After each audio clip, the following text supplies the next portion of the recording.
इंदौर शहर से दहेज प्रताड़ना का एक गंभीर मामला सामने आया, जहां एक विवाहिता की संदिग्ध परिस्थितियों में मौत हो गई। परिजनों का आरोप है कि बेटे को शादी के बाद लगातार दहेज की मांग को लेकर मानसिक और शारीरिक रूप से प्रताड़ित किया जाता था। पीड़ित पिता का कहना है कि बेटी की खुशहाल जिंदगी के लिए उन्होंने करीब 9 लाख रुपए दिए। इसके बावजूद अतिरिक्त दहेज और वाहन की मांग की जाती रही।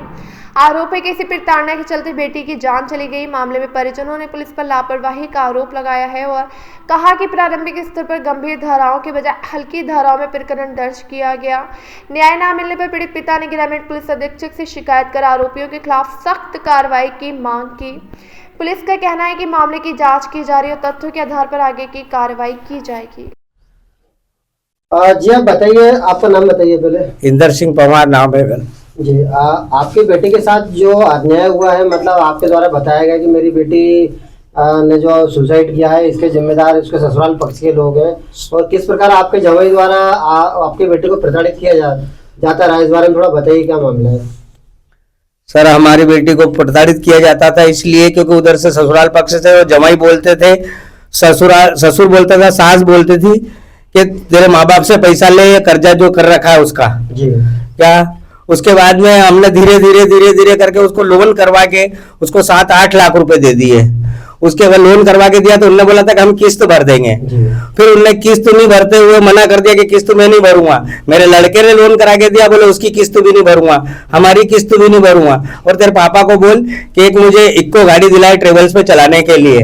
तो लड़की ने बोला कि जब तुम ये सारी चीजें कर रहे हो, मना कर रहे हो कि मैं देऊंगी नहीं, मेरे माँ बाप से मैं कैसे बोलूँ अब कि मतलब मैं मेरे माँ बाप से कैसे बोलूं कि और पैसे दो मुझे। जी अब बोले कि ये जो कर्जा कर रखा हमने, ये कर्जा तो तेरा बाप ही उतारेगा। बोले कर्जा किस बात का कर्जा था उनके? शादी का कर्जा था, जमीन उनने गिरवे रख रखी है, उसका 22 लाख रुपए में उनने जमीन गिरवे रख रखी, सरकारी भूमि है, चौकीदारी की भूमि है, ये तेरा बाप उतारेगा। मतलब जो उनके लड़के की शादी की गई थी आपकी बालिका के साथ में, वो कर्जा आप लोगों से मांग रहे थे। हाँ, कि जो शादी में खर्चा हो आपको देना पड़ेगा। आपको देना पड़ेगा। तो आपने किस तरीके से पैसे दिए उनको? उनको दिए, ऑनलाइन दिए मैंने पैसे, लोन करा के दिए, एचडीएफसी बैंक से लोन करा के पैसे दिए उनको। कुछ ट्रांजैक्शन ऐसे हैं, कुछ तो मैंने चेक द्वारा निकाल के भी उनको कैश भी दिया। अच्छा, आपने बताया कि जैसे कि उन लोगों ने आपके ऊपर आरोप लगाए हैं कि आपने पैसा हमें नहीं दिया गया है, या आपने आपकी बेटी को पैसा दिया है, इस बारे में बताइए कैसे क्या है। मेरी बेटी को मैंने पैसे दिए, वो पैसे उन्होंने उमेश के खाते में डाले, उसका ट्रांजैक्शन मेरे पास है। तो आपकी बेटी से पैसे ले लिए जाते थे जो आप उसको खर्चे के देते थे, 1000-2000 रुपए, 5000 रुपए, वो भी आपके जमाई द्वारा ले लिए जाते थे? जमाई द्वारा लिए जाते थे, ले लेते थे, जमाई ले लेते थे। वो ट्रांजैक्शन मेरे पास है कि उनने जमाई को ट्रांजैक्शन करा, उसका है मेरे पास। आपने बताया कि आप ये जो बिटिया की रकम भी गिरवी रखी गई थी अगर 4 से 5 जगह, तो वो कैसे क्या आपने उठाई है, मतलब बताइए इस बारे में। इंदौर में रखी, 2 बार इंदौर में रखी, 2 बार इंदौर से छुड़वा के दी उनको पैसे। एक बार 90,000 रुपए में छुड़ाई, एक बार 70,000 रुपए में छुड़ाई।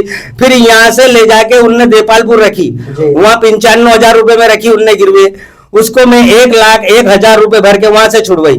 उसके बाद उसमें कुछ गोल्ड था, उनने गोल्ड रख दिया, रिकैपरी बैंक करके है या कनाडा चौराहे पे, यहाँ 56,876 रुपए यहाँ भर के यहाँ छुड़वाई। तो अभी कितना पैसा दे चुके करीबन दहेज के रूप में? दहेज के रूप में मैं दे चुका हूँ करीबन 9 लाख रुपए। 9 लाख आप दे चुके हैं। इसकी शिकायत आपने गौतमपुरा थाने में की गई, तो क्या कहा गया और वहां से क्या आपकी शिकायत दर्ज की गई है? गौतमपुरा थाने पे मैं ये आवेदन लेके गया था जी। ये आवेदन मैंने दिया था 2 तारीख के रोज, यहाँ से इंदौर से साइन करवा के मैंने दिया, 2/2 को साइन करवा के इंदौर से मैंने ये उपयुक्त पुलिस कार्यालय पे मैंने दिया था ये आवेदन।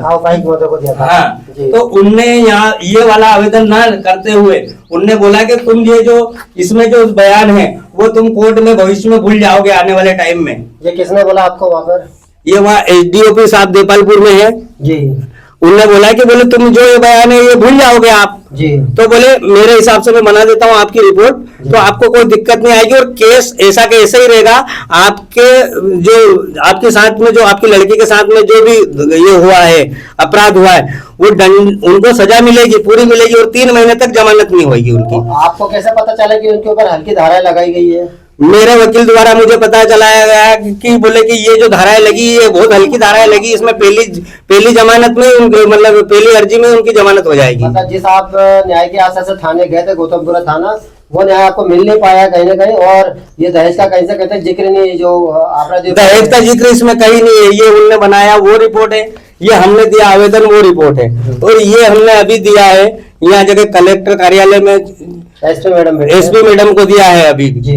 ये तो आप एसपी मैडम से क्या न्याय की आशा रखते हैं, मतलब इस मामले में क्या कार्रवाई होना चाहिए आरोपियों के ऊपर? उचित कार्रवाई हो, न्याय मिले मेरी बेटी को जी।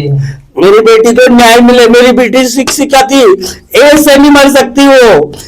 सरकारी स्कूल में टीचर थी वो, और भी 3 साल पढ़ाई उसकी जारी थी। अगर वो पढ़ाई शिक्षिका नहीं होती तो अपन कहते अनपढ़ थी, जरा सा प्रताड़ित करने पे कर लिया होगा उसने।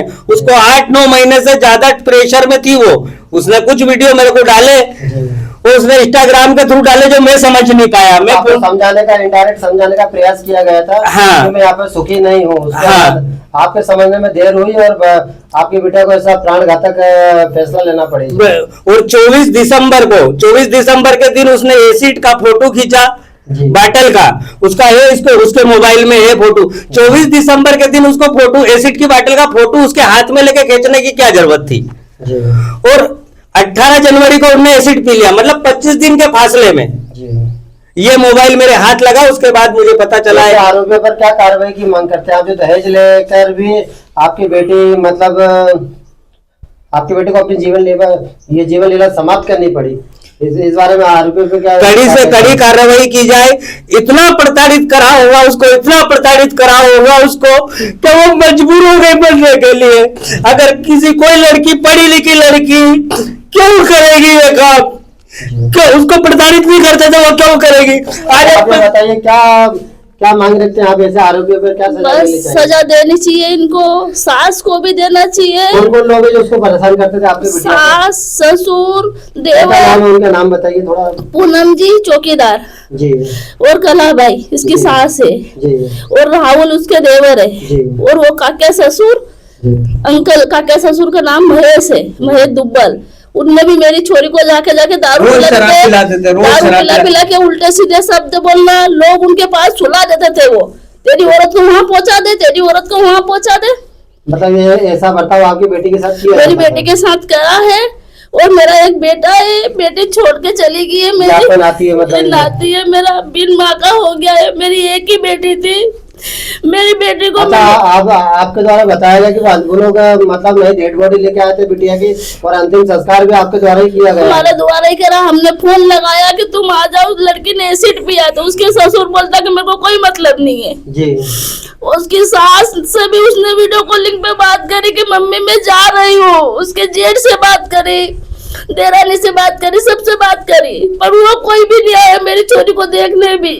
अच्छा, पुलिस से क्या आप आशा रखते हैं? जैसे कि आपके द्वारा बताया गया है कि आपकी ये पूरी बातें स्पष्ट रूप से नहीं लिखी गई है, और जो उनके ऊपर FIR भी होना थी वो आपके अनुरूप नहीं की गई। इस बारे में क्या कहना चाहेंगे? अभी तक तो वो अंदर ही नहीं हुए ना। आज 1 महीना हो गया मेरी छोरी को शांत हुए को। 1 महीना 1 दिन हो गया आज। तो आज उनको बाहर घूम रहे, उनने पैसे ले लिए। हमने तो ये भी सुना कि 2 लाख रुपए लिए उनने थाने में, जब अभी तक गिरफ्तार नहीं हुए। आपको हमको जानकारी किसी ने दी है हमको कि 2 लाख रुपए थाने पे दिए गए हैं, उसके आधार पे उनको अभी तक गिरफ्तार नहीं करा गया है। सास ससुर दोनों फरार है, और 20 दिन हो गए। आज 6 तारीख को रिपोर्ट दर्ज करी है उनने, जबकि हम तो 1-2 तारीख से घूम रहे हैं, वहां थाने जा रहे हैं।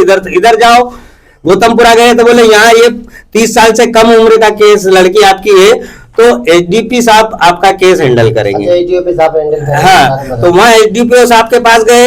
उनने बोला कि ये जो हमने जो हमारी जो रिपोर्ट लेके गए थे ये वाली, तो उनने बोला कि ये आपको स्टेटमेंट बैंक से लेके आना पड़ेगा। हम दूसरे दिन बैंक का स्टेटमेंट लेके गए, सब लेके गए, जो कागज उनने बोला था, फोटो लेके आना, वरमाला डालते हुए लेके आना, पत्रिका लेके आना, सब लेके हम गए। उनने उसको देखा, ये पूरा कागज इनके कंप्लीट व्यवस्थित है। तो उन्होंने बोला कि ये तुम जब कभी वकील बयान पूछेगा आपसे तो आप भूल जाओगे, हड़बड़ा जाओगे, कुछ और बयान दोगे तो तुम्हारी कमजोरी पकड़ के तुम्हारा केस मजबूत नहीं होगा। कोर्ट काम भी पुलिस करने लगी है देखा जाए तो अब हमको अनुभव नहीं। हमने बोला सर मेरी बेटी को न्याय मिले, आपसे निवेदन है, हाथ जोड़ के हमने निवेदन करा कि मेरी बेटी को न्याय मिले। अगर आपको अनुभव है तो आप आपके हिसाब से रिपोर्ट लिख लो। तो उनने उनके हिसाब से रिपोर्ट लिखी। बोले, मैंने बोला इसमें प्रावधान वही रहेगा? बोले प्रावधान वही रहेगा, सजा भी वही रहेगी। और इनको 3 महीने तक जमानत नहीं होगी, इसकी गारंटी मैं लेता हूँ। ये साहब ने बोला हमको, एडीओ साहब ने।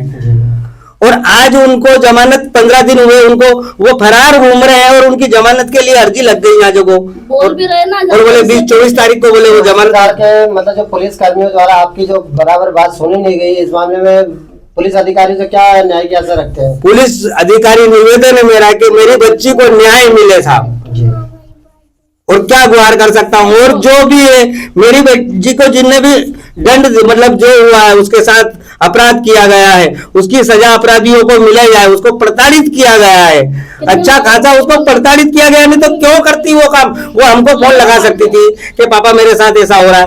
उनने हमको फोन इसलिए नहीं लगाया क्योंकि उसने हमसे पैसे की डिमांड करी और हमने हमारी बेटी को पैसे दिए, क्योंकि बेटी ने बोला था, जवाई ने डायरेक्ट सामने नहीं आया। वो लड़की को मोहरा बना के यूज करा गया और उससे पैसे लिए गए। जब किस्त नहीं भरी तो उनने, लड़की ने बोला कि किस्त भरो, बोले भर देंगे, अभी पैसे नहीं, पापा से बोलो एक मुझे गाड़ी दिलवा दे ट्रेवल्स की इक्को, तो मैं चलाऊंगा। तो नौकरी करने में क्या 12-15 हजार रुपए मिलते, क्या होगा इससे? तो अपन 15 हजार रुपए महीने की किस्त भर देंगे, घर भी चला लेंगे। उनने बोला जब तुम ये किस्त नहीं भर रहे हो तो आगे मेरे बाप को क्या किस्त भरोगे तुम? तो जब उसने, लड़की ने मना करा कि अब मैं मेरे पापा से पैसे की डिमांड नहीं रखूंगी, तो महेश दुब्बल और उमेश जो जवाई है, ये दोनों रात शाम को दारू पी के आते थे, 2 दारू पी के आते थे, और उसको क्या पता क्या अशब्द बोलते थे ये कि तेरे बाप से पैसे ले, तेरे बाप से पैसे ले। बोले तेरा बाप तो धंधा करता, लोहे का धंधा करता, उसके पास पैसे क्यों नहीं है? 25 लाख रुपए मकान, अरे 25 लाख का मकान, मैंने 25 लाख का लोन लिया है कोटक महिंद्रा से, उसकी किस्त भरता हूँ 25,000-27 हजार रुपए महीना। मेरे पास पैसे थोड़ी है, उनको लगता है कि ये पैसे वाले हैं। चलो ठीक है भाई, ये बात है। इससे पूछो ये